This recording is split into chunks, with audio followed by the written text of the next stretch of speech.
성령 안에서 우리 서로 사랑하며 하나님의 나라를 함께 만들어가는 은혜가 있기를 예수님의 이름으로 축원합니다. 블레싱.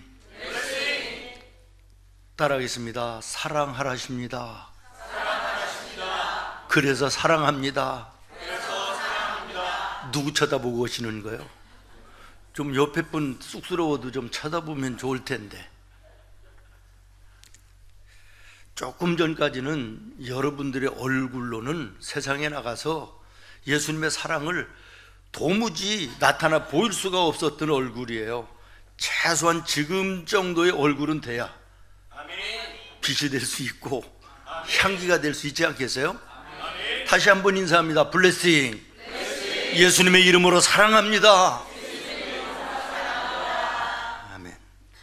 오늘 말씀의 19절을 여러분 다시 한번 읽도록 하겠습니다. 시작. 그러므로 이제부터 너희는 외인도 아니요 나그네도 아니요 오직 성도들과 동일한 시민이요 하나님의 권속이라. 아멘.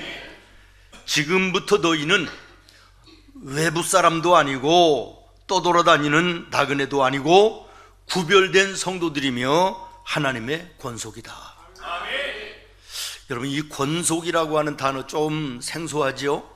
근데 오늘 기도 인도하시는 우리 장로님 기도 중에 우리 믿음 안에 한 권속들이라고 이렇게 기도를 했어요. 권속이라고 하는 것을 사전적 의미로 보니까 한 집안에 거느리고 사는 식구들 이렇게 나와 있습니다. 그러니까 한 집 안에 가장의 돌봄과 보호함 가운데 있는 식구, 영어로 얘기하면 원 패밀리, 한 가족이라는 것이에요. 나와 여러분은 하나님의 교회의 믿음 안에 한 가족입니다. 이게 얼마나 감사한 일인지 몰라요. 여러분 한번 따라하겠습니다. 우리는 생문교회 한 집안에 있는 한 가족이다. 이것이 권속이라는 뜻입니다. 물론 하나님의 교회는 세상 모든 만물에 함께하고 모든 사람이 함께하는 하나님의 교회지만 특별한 경우에 있어서는 특별한 돌봄과 보호함이 있는 곳이 교회이기도 합니다. 사랑하는 우리 성도 여러분, 우리는 먼저 이 시간 감사해야 될 게 뭐냐면 교회라고 하는 한 가정 안에 내가 소속되어 있다. 이거 감사해야 되는 거예요. 하나님의 교회 안에 있는 자들에게 하나님께서 특별하신 돌봄과 보호하심이 있다라는 것이에요. 에베소서 5장 27절에 보면 하나님은 교회를 통해서 인생에 얼룩지고 주름 잡힌 것들을 깨끗하게 하시고 펴나가시며 거룩하게 하신다라고 말합니다. 여기 티나 그랬는데 영어 성경에는 얼룩이라고 나와요. 우리 인생을 살다가 보면 나도 모르는 사이에 세상에 얼룩이 묻고 또 하나님의 말씀과는 전혀 반대되는 어그러진 삶을 살아 주름 잡힌 인생을 살 때가 있다는 것이에요. 그러나 하나님께서는 이것을 그냥 방치하지 아니하시고 하나님의 교회를 세우사 교회를 통하여 믿음의 자녀들에게 그 얼룩을 죄로 물들고 세상의 죄로 얼룩진 모든 것들을 예수님의 보혈로 씻어주시고 인생에 어그러지고 주름 잡힌 형통치 못한 모든 일들을 바로잡아 아름답게 하시는 은혜를 베풀어 주신다라는 것이에요. 그래서 저는 하나님의 교회가 영적인 세탁소라 이렇게 생각을 합니다. 우리가 옷을 입다가 얼룩이 지고 또 구겨지고 그러면 그대로 입고 다니지를 못합니다. 창피스러운 일이기도 하고 이것을 계속 방치해두면 이거 옷을 못 쓰게 되는 거예요. 버려야 되는 것이죠. 그러나 세탁소에 가서 잘 세탁을 하고 다림질하면 얼룩도 빠지고 주름진 것도 평탄하게 돼서 아름답고 아주 스마트한 모습으로 나아갈 수 있는 것처럼 오늘 우리 세상을 살다가 보면 나도 모르는 사이에 세상에 죄악의 얼룩이 묻기도 하고 또는 어그러진 삶 속에 힘들고 어려운 일들을 만나서 고통스러운 구겨진 것 같은 인생이 되어지기도 하지만은 하나님 교회를 세우시고 사랑하는 자녀들을 불러주시고 예배를 통하여 말씀과 기도와 찬송을 통하여 우리의 모든 것들을 아름답게 하시는 은혜를 베풀어 주신다라고 하는 것입니다. 여러분, 이 옷에 얼룩이 묻고 주름진 건요 방치해둬서 나중에는 못 쓰게 돼서 버려도 다시 또 새로운 것으로 사면 되는 거예요. 그러나 우리의 인생은 한 번 떨어지고 구겨진 것이 펴지지 않으면 이것은 인생을 갖다 버리고 또 다른 인생을 살 수가 없는 것이 인생인 거예요. 한 번밖에 없기 때문에 인생을 다른 말로 일생이다 이렇게 얘기하는 거 아니겠습니까? 하나님께서는 우리의 연약함을 아시고 우리의 부족함을 잘 아시기 때문에 내가 원치는 않지만 세상 속에 살다가 주름지고 얼룩진 이런 것들을 해결해 주시기 위해서 하나님의 성전을 세우시고 때를 따라 하나님의 성전에 나와 여러분을 부르셔서 말씀으로 기도와 찬송으로 깨끗게 하시고 그리고 평평케 하시고 형통케 하시는 이런 은혜를 베풀어 주신다라는 것이에요. 우리 생각 같아서는 걸어가는 인생길에 뭐 형통하고 감사하고 자유하고 기쁘고 평안한 이런 것들만 있으면 참 좋을 텐데 세상이 그렇지 않지 않습니까? 그럼에도 우리는 감사한 것이 하나님께서 특별하게 우리를 돌보시고 우리를 보호하시는 은혜가 교회를 통하여 주어지기 때문에 오늘 우리 감사할 수밖에 없는 것이에요. 여러분, 교회는 온전한 사람이 오는 것이 아닙니다. 하나님 앞에 나올 수 있는 자격자는 흠이 있는 사람이요, 얼룩진 인생을 걸어가는 사람입니다. 주름진 인생을 만난 사람들이 올 수 있는 곳이 교회예요. 완전하고 온전하다면 하나님이 뭐가 필요 있어요? 예배가 무슨 필요가 있겠습니까? 그러므로 예수님이 말씀하셨습니다. 수고하고 무거운 짐진 자들아.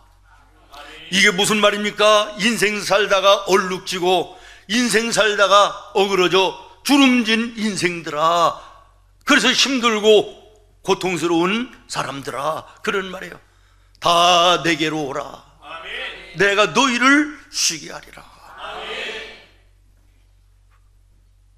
오늘 이 아침 하나님 앞에 나오면서도 어떤 사람은 건강에 주름지고 사업에 주름지고 사람과 사람과의 인간관계 속에서 주름지고 신앙적으로도 주름져서 참 힘들고 어려운 이런 모습으로 주님 앞에 나오신 우리 성도들도 있을 것입니다. 그러므로 여러분, 오늘 하나님 앞에 기도하십시오. 하나님, 인생에 나의 주름 잡힌 것을 바로 펴주시옵소서.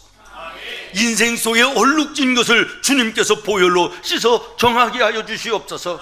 내가 그래서 이제는 예배당을 나갈 때 소망 가운데 예수 그리스도의 아름다움을 가지고 세상을 나가 내가 있는 가정을 나로 하여금 예수의 아름다움으로 바꾸게 하시고 내게 있는 내 삶의 주변을 예수님의 빛으로 비추는 하나님의 자녀로 살게 하여 주시옵소서.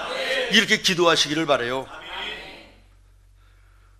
성경적으로 볼 때요, 우리의 인생 속에 주름지고 얼룩진 인생을 살 수밖에 없는 요인이 뭔가라고 하는 것을 세 가지로 말하는데, 첫 번째는 교만하기 때문이라는 거예요. 우리 예수 안의 신앙 생활에서도 교만한 거, 이거 하나님이 가장 싫어하시는 것이지요. 신앙 안에서뿐만 아니라 세상 속에서도 교만은 넘어짐의 앞잡이며 패망의 지름길이고 시작임을 기억하시기를 바라요. 어느 곳에 있든지 겸손한 자는 옆에 사람들이 있습니다. 그러나 교만한 자의 옆에는 사람이 없어요. 겸손한 자의 삶은 평안하고 자유합니다. 그러나 교만한 자의 삶은 언제나 불안하고 사람이 없어요. 예수님이 탄생하신 베들레헴 말구 유가가 있던 그 자리에 가보면 기념교회가 이렇게 지어져 있습니다. 뭐 굉장히 크고 웅장하지는 않아도 굉장히 큰 교회인데요, 놀라운 것은 들어가는 문이 하나 있고 나가는 문 하나 있고 두 개의 문밖에는 없어요. 그런데 들어가는 문을 보면요, 좁기도 하고 아주 낮아. 140에서 150cm 정도? 1m 40, 1m 50. 그러니까 모든 사람이 그 문을 들어가 예배당에 들어갈 때는 허리를 숙이고 고개를 숙이고 들어가야 되는 거예요. 다시 말하면 주님 앞에 나아갈 때 겸손함으로 나가야 된다는 거예요. 여러분, 교만한 자들에게는 하나님의 은혜가 없습니다. 낮은 곳에 물이 모이는 것처럼 겸손한 자에게 하나님의 은혜와 복이 모이는 거예요. 교만한 자에게는 하나님이 싫어하시고 그것으로 인하여 실패와 패망이 시작되는 것임을 기억하시기를 바라요. 저는 세상을 잘 모르지만 교회 안에 신앙생활을 하는 걸 가만히 우리 성도들을 보면 시험 들었다, 다시 말하면 신앙생활에 주름 잡혔다, 얼룩이 졌다, 이런 사람들이 어떤 사람이냐? 열심히 한다라는 사람들이에요.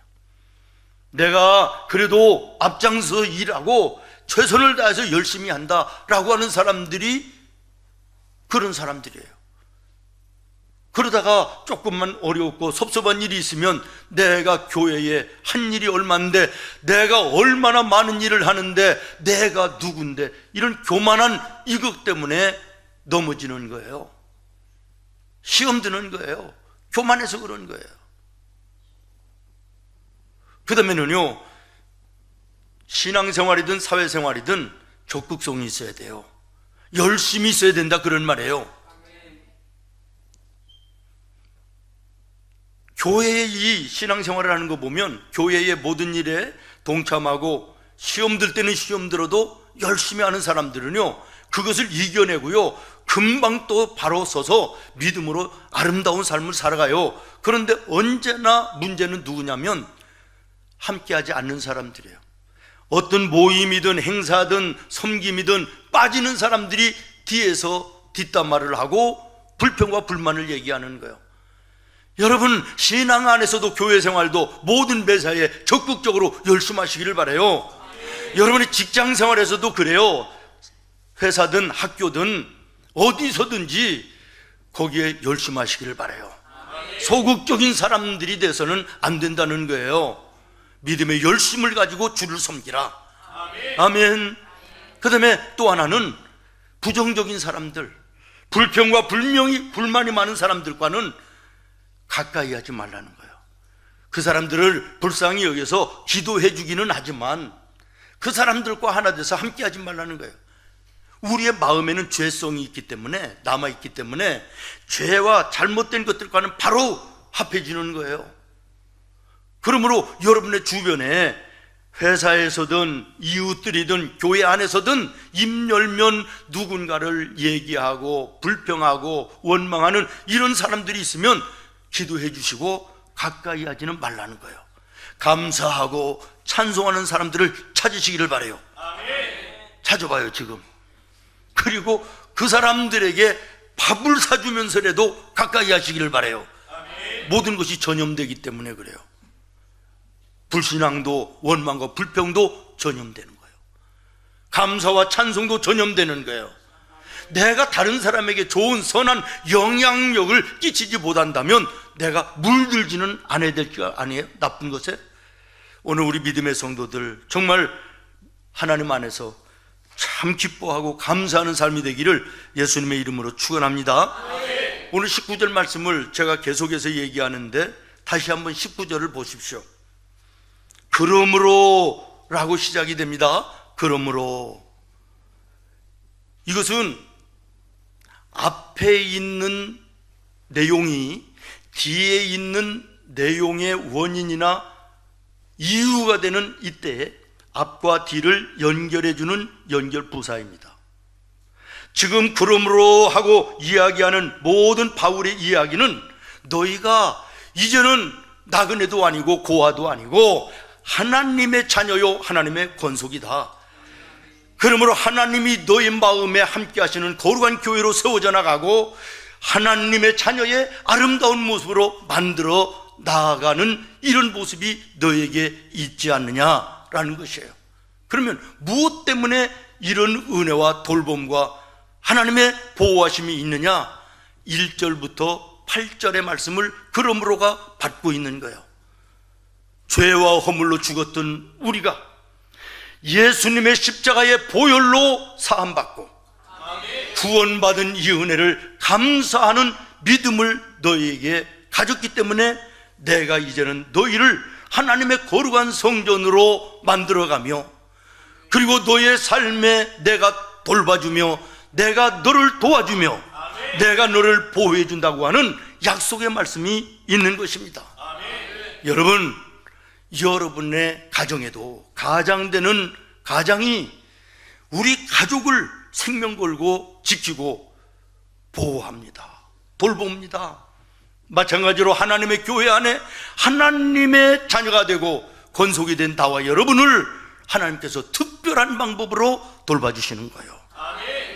돌봐주시는 거예요. 보호해 주시는 거예요. 아멘.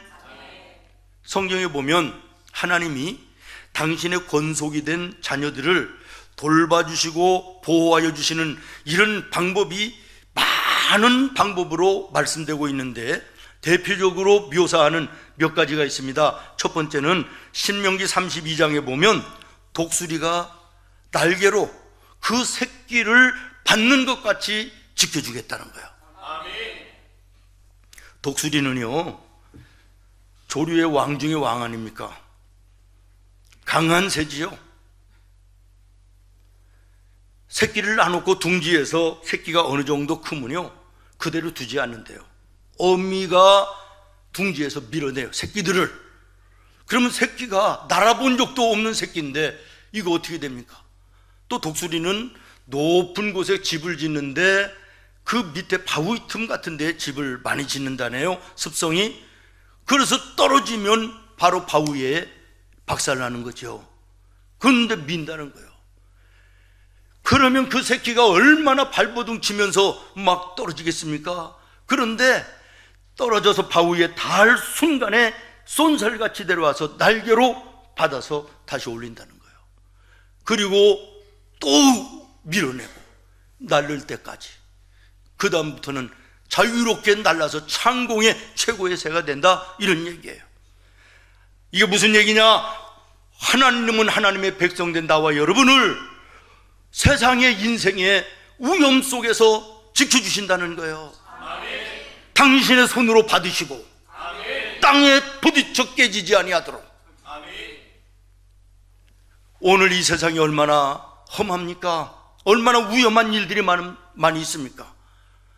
육신적으로도 위험한 일들이 많이 있지만 정신적으로도 영적으로도 위험한 일들이 가득한 세상을 우리가 살고 있습니다. 우리도 그렇지만 우리의 자녀들 정말 정신적으로 영적으로 위험한 상태에 빠져있는 이 세상 아닙니까? 하나님께서 날개로 당신의 능력의 오른손으로 붙들어 주시지 않으면, 보호하여 주시지 아니하면, 지켜주시지 아니하면 세상에 그대로 떨어져 영혼이 박살나는 이런 험한 세상을 살고 있음을 기억하시고, 오늘 이 아침 내가 하나님의 권속임이 틀림이 없는가를 확인하기를 바라요. 내가 하나님의 권속임에 틀림이 없다면 하나님은 나와 여러분을 독수리가 날개로 새끼를 받는 것처럼 위험 속에서, 어떤 위험 속에서든 지켜주실 것입니다. 여러분, 욥기를 우리가 잘 알지 않습니까? 이 사람처럼 환난과 인생의 위험 속에, 절박함 속에 들어간 사람이 얼마나 있어요? 정말 힘듦의 대표자지요. 그래서 그 욥이 결국에는 망하고 말았습니까? 아닙니다. 위급한 마지막 순간에 날개로 받은 것처럼 주의 손으로 붙잡아 높이 세우시고 이전보다 갑절의 은혜와 복으로 함께 하셨음을 기억하시기를 바라요. 우리가 잘 아는 사도 바울이 예수님의 복음을 들고 세상을 향하여 나갑니다. 그러면 하나님 오실 때 이쁘지 않겠어요?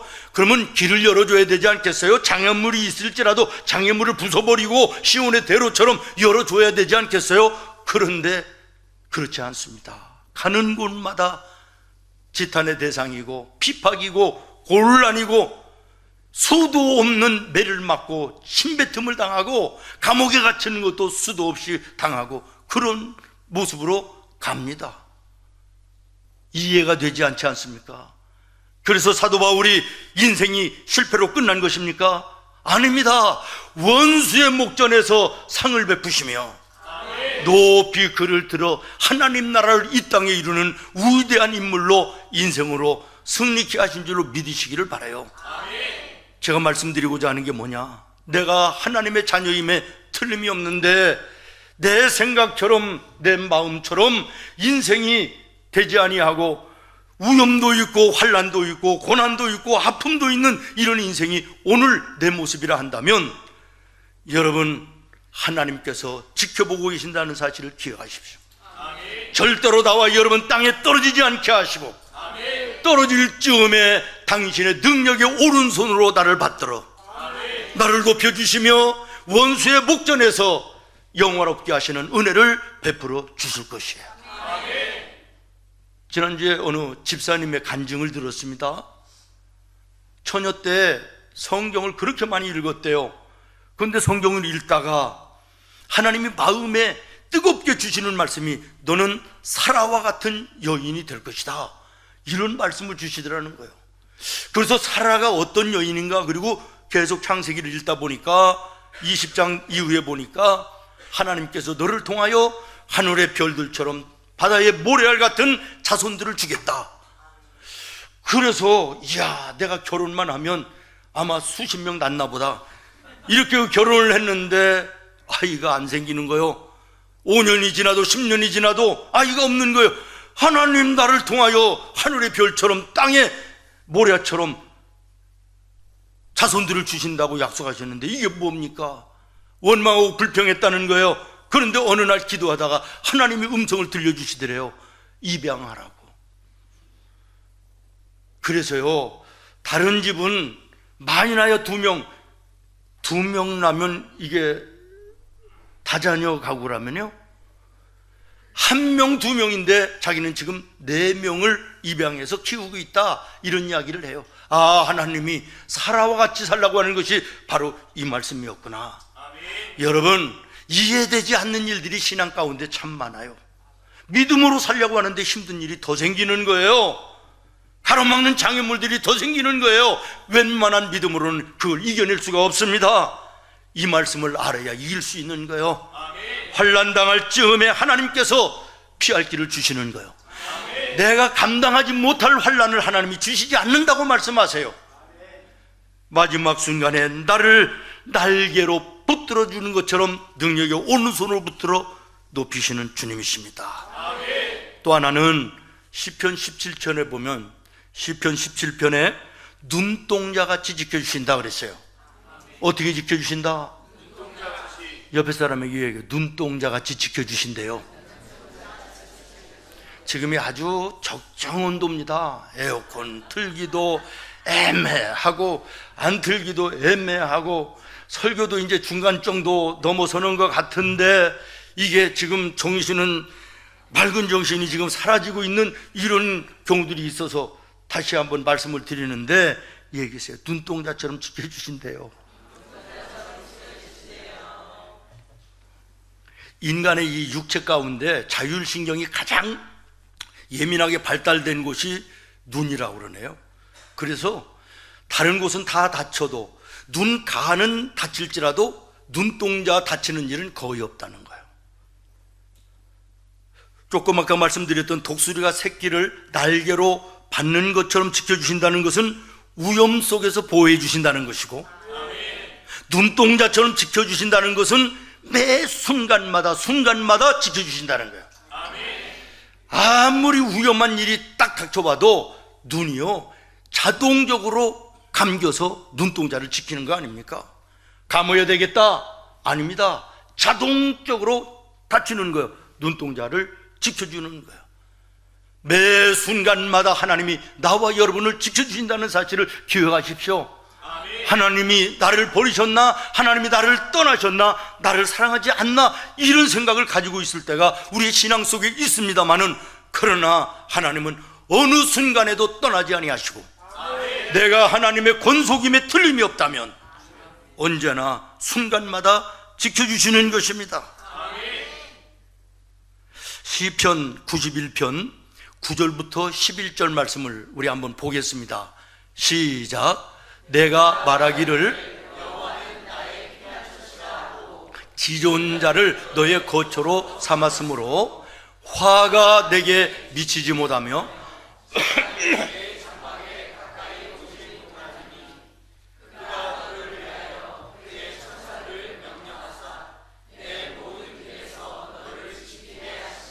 아멘. 믿으십니까? 믿으시기를 바라요. 하나님은 너를 지키시는 자, 너의 우편에 그늘 낮에와 밤의 달도 너를 해치 못하리. 너를 해치 다시 한번 하겠습니다. 하나님은 너를 지키시 너의 우편에 그늘 되시니 낮의 해와 밤의 달도 너를 해치 못하리.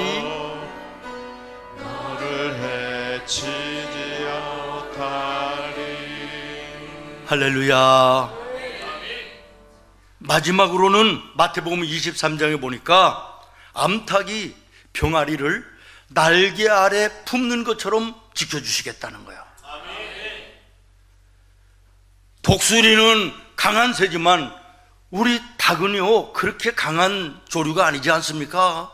그런데 위험에 닥쳤을 때 날개 그늘 아래 자기 새끼 병아리들을 품으면요, 독수리가 와서 쪼든지 솔개가 와서 머리를 뜯든지 살점이 뜯겨나가도 절대로 이 날개를 펴지 않는다는 거예요.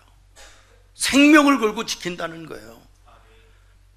하나님께서 당신의 자녀된 나와 여러분을 험한 세상 속에 그 모습으로 지키신다는 것이에요. 믿습니까? 이사야서 46장에 보니까요, 하나님께서 나와 여러분을 지키시는데 어떻게 말씀하시냐면, 내가 너희의 어미의 태에서 나오기 전부터 너의 머리가 휘어져 내 앞에 올 때까지 내가 너를 지켜주리라. 사랑하는 여러분, 이 세상 험한데 그 능력의 하나님이, 전능하신 하나님이, 창조주이신 하나님이 나와 여러분을 이렇게 지켜주신다는 거예요. 독수리가 날개로 새끼를 안는 것처럼, 눈동자처럼, 암탉이 병아리를 품어 안는 것처럼 지켜주신다. 이거 얼마나 감사해요. 얼마나 축복인지 모르겠습니다. 다윗은 시편 17편 8절에 이렇게 말합니다. 나를 눈동자같이 지키시고 주의 날개 그늘 아래 감추사. 저는 이 하나님이 자녀를 돌보시고 보호하시는 것을 성경에 많이 보았습니다마는 어느 날 출애굽기 33장을 보면서 깜짝 놀라고, 이야, 이 정도로 지키시는구나 감동을 했는데, 뭐냐면 하나님께서 위험한 이 세상 속에 하나님의 자녀들을 반석의 가운데에 세우시고, 양쪽에 반석이 뭐예요? 커다란 바위, 단단한 바위, 그 사이에 세우신대요. 그리고 전능하신 하나님의 손으로 덮으신다는 거예요. 얼마나 안전합니까? 그 안에 있음을 여러분 믿음으로 바라보시고, 세상 두려워하지 마시고 악한 마귀의 권세를 두려워하지 마시고 나아가시기를 바랍니다. 말씀을 마치겠습니다. 하나님은 나와 여러분을 이렇게 돌보고 지켜주실 뿐만 아니라 세상을 이길 힘, 악한 마귀의 권세를 결박할 능력을 우리에게 주시면서 지켜주신다는 거예요. 이사야서 40장 29절로 31절입니다. 시작. 피곤한 자에게는 능력을 주시며 소년이라도 피곤하며 곤배하며 장정이라도 넘어지며 쓰러지되 오직 여호와를 앙망하는 자는 새 힘을 얻으리니 독수리가 날개치며 올라감 같을 것이요 다른 박질하여도 곤배하지 아니하겠고 걸어가도 피곤하지 아니하리로다. 아멘. 기도하겠습니다. 하나님,